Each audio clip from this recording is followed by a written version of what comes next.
Assalamualaikum warahmatullahi wabarakatuh. Madayaw, ugmayo adlaw kaninyong tanan.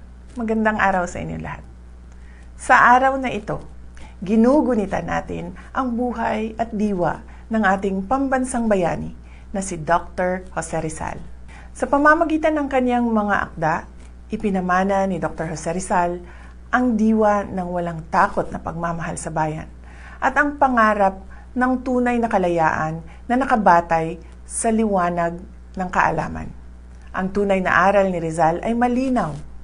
Ang kalayaan ay hindi lamang paglaya mula sa puwersang dayuhan, kundi pati na rin ang paglaya ng ating isip at damdamin mula sa pang-aabuso, pagkawatak-watak at kasamaan.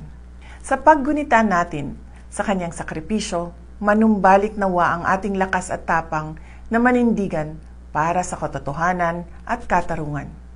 Huwag nating hayaang mamatay ang diwa ng karunungan at pagkakaisa. Ang tunay at pangmatagalang pagbabago ay nagsisimula at nagmumula sa malalim na pag-aaral, moral na integridad at sama-samang pagkilos sa ating komunidad at mga institusyon. Mabuhay ang diwa ni Dr. Jose Rizal. Mahalin natin ang Pilipinas para sa Diyos, sa bayan, at sa bawat pamilyang Pilipino. Syukran.